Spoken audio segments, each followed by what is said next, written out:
Hello there, YouTube. This is the Rogue Gem Player here, and I'm coming at you with a Psychic Punk deck profile. This is post Doom of Dimensions. This is with the new support cards in it, and I figured, you know what? Let's bring a new version of it. This is not playing Goblin Biker or any of the adventure stuff. With the new Psychic support cards, we don't need that stuff anymore. You can play a version of the deck with it if you'd like, but it does tie differently. I will say that the new Psychic cards that were released in the last year do have some quirks, mainly due to very specific circumstances that might conflict with this deck, but I feel like the deck is pretty solid in and of itself. So let's get right into it. So we're going to start with just the punk related stuff. I am missing two copies of Rising Scale, so there is only one in this deck.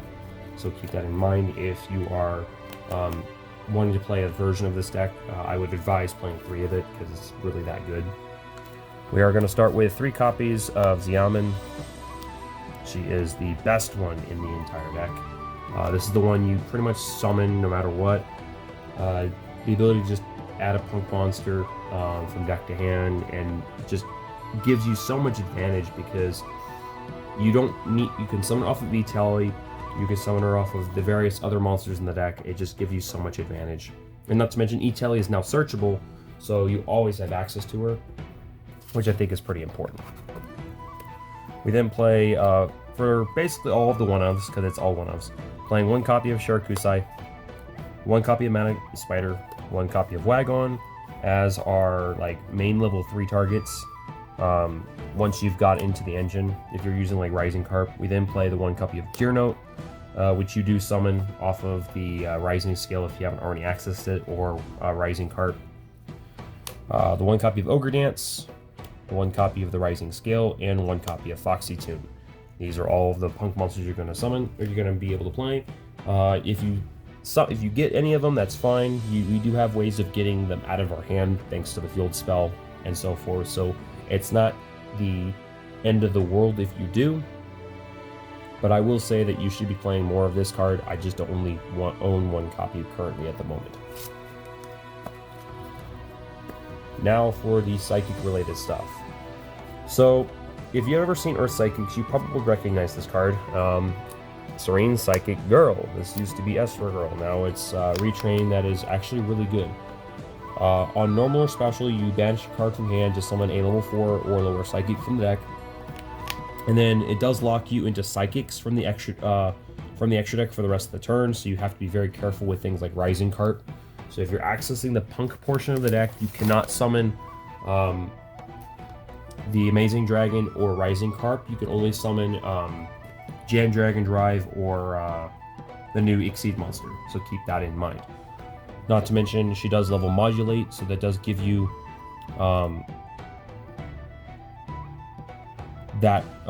she does give you the ability to level modulate +1 for any number you want. So do keep that in mind. So that gives you some synchro capabilities. And then we are playing 3 copies of Mind Procedure. This is the card that makes it so you can search Vitaly whenever you want. If it's normal or special by a monster effect, you can pay 2,000 to add a teleport, normal, or quick play spell from deck to hand. And if this card is banished, you can pay 1,000 to special summon it. Keep in mind, you can only activate it once, one of the effects in the same turn. You cannot activate both of them, but you usually use the first effect. Also, if it's used for a Psychic Synchro, you could treat it as a non-tuner, which is pretty important because you do summon this off of Psychic Girl a lot. So you need to be able to kind of make material out of it. So you make a level 6, you just go into the other stuff. So keep that in mind. It is a level 3 tuner if you ever need it. We then play 3 copies of Prototype Psychic Blaster. I'm kind of testing this because I find that this card's ability to ditch itself, summon one of the level 3, one of the low level punk monsters, and then immediately bring it back, gives you 9 stars instantly. It does cost you 1,000 when you do so, but it does give you some extension. Not to mention it does set up your plays for the extra deck if you choose to do that. So it's just a free extender that helps. And then we're playing one of the Psychic Minister. I like it and don't like it. It is good that if you have a Psychic, you can summon it, which is pretty cool. It's level 3, so if you want to play like the old Psychic level 3 monsters that are very running around that summon themselves, you can do that. It does allow you to temporarily banish a monster until the end of the turn. So it does temporarily remove threats that can't be destroyed, but you know, like Exceed monsters, you know, you can move it out of the way temporarily and go over things. For the non-engine, this deck is playing 3 copies of Ash Blossom, Droll Knockbird, and 1 copy of Ghost Ogre. If you have the Mulcharmies, you can play the Mulcharmies in it if you'd like.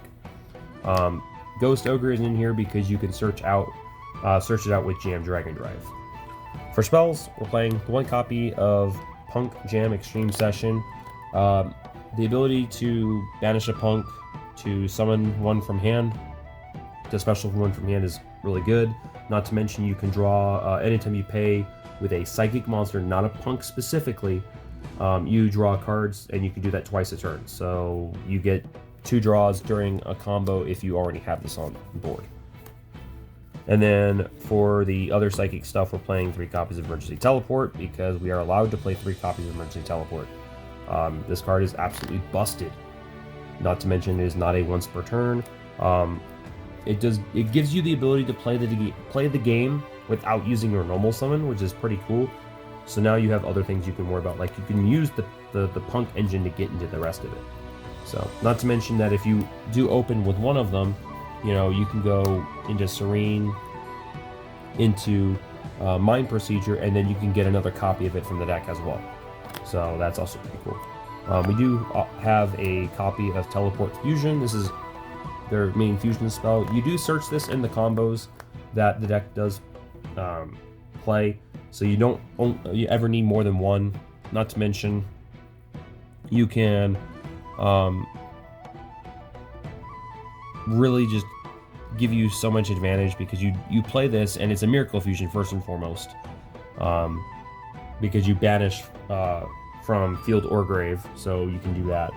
Not to mention that when a Psychic you control that is summoned from the extra deck is destroyed, you can banish it to special a Psychic from your banished. So it does give you a floating if one of your stuff gets destroyed.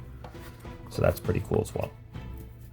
We then play 1 Crossout Designator and the 1 copy of Called by the Grave. For traps, we are playing the 1 copy of Dangerous Gabu. You search this through the Madam Spider. If you choose not to play this, you can cut the Madam Spider entirely because there really isn't anything you can really search off of it. But the fact that it is a searchable negate that also gives you life, which is pretty important.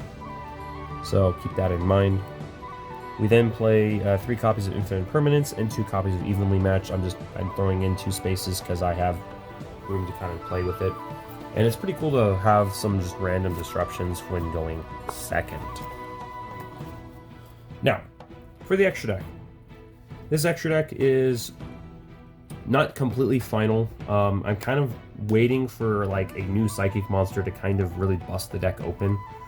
So, or new Punk stuff. So we are playing the 1 copy of Rising Carp. You only ever need the 1. You tribute it. You're gonna summon monsters. You're never gonna keep this on board, for the most part. But if you do use it as synchro material for Amazing Dragon, it does allow you to double attack with a Punk monster. So that is something. But it also is just one of those. You're gonna summon it, tribute it, and then it's gonna sit there. So it is a Punk card you can banish for like Rising Scale and things like that. We then play the 1 copy of Amazing Dragon and the 1 copy of Jam Dragon Drive.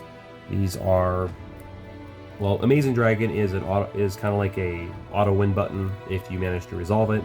And you can also summon on your opponent's turn with Shirakusai and so forth.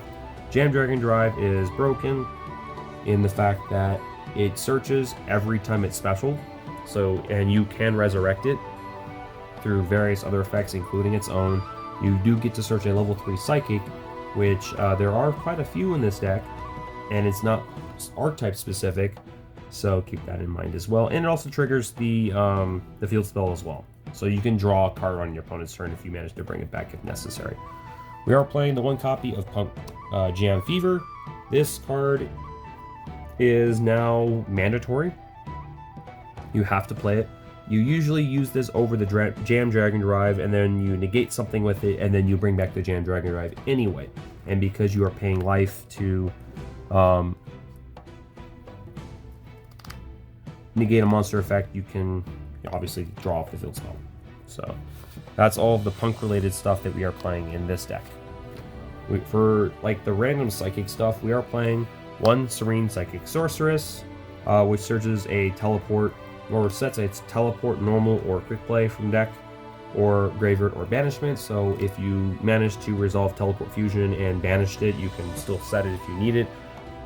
It gets you Emergency Teleport, or any other teleport card you choose to play if need be. We then play the one copy of Silent Psychic Magician. This is part of the combo. You usually use this and then bring back the Serene Psychic Girl as well. And this allows you to Synchro Climb, especially since you can treat it as a non-tuner as well. We are then playing two copies of Psychic Blaster Mark II. It only requires a Psychic Tuner and one or more non-tuner Psychics. It does you can target a banished monster and special summon it, so that's pretty cool. Not to mention that it does allow you to banish a monster from your grave, to target one other face-up on the field, banish it, and then gain attack equal to the banished monster's original attack, or gain life.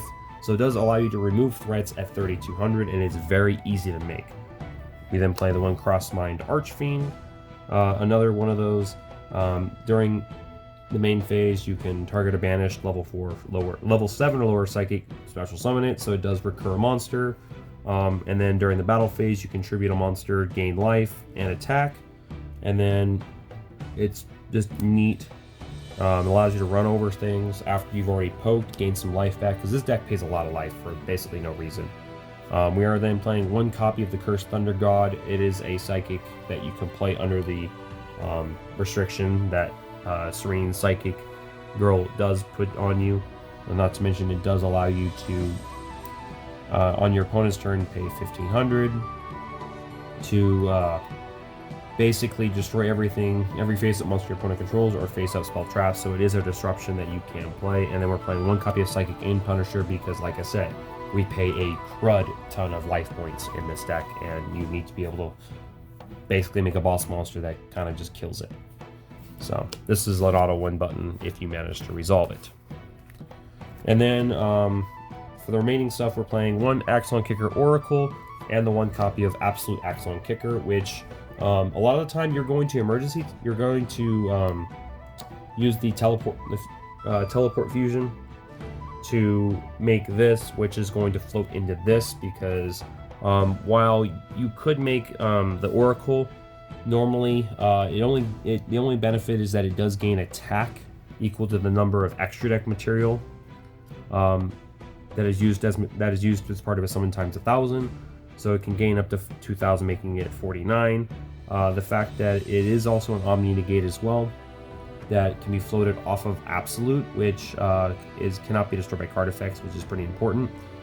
And then this card's ability to completely nuke your opponent's board of every face-up card, and fact is that it pays 2,000 to banish all face-up, not destroy, so it does get around a lot of this stuff. And then after it dies, if your opponent manages to finally out it, you just banish it to summon an Oracle anyway. So it does punish your opponent from playing it. And it counts as a fusion summon, so you can resurrect it later on. So that is neat to have. And then we're playing one IP and one SP as some Link monsters you can play under the in the deck. If you want to play the Psyframe Gear Lambda, you can. I personally do not own a copy of it, and I would not actually run it, mainly because that would require me to play even more quote-unquote bricks, because you don't really want to have them. Yes, the Psyframe Gear monsters are pretty good, It's just another one of those. It adds more cards to the deck that the deck really doesn't have space for. If you're trying to keep it small, you can make some cuts if you'd like.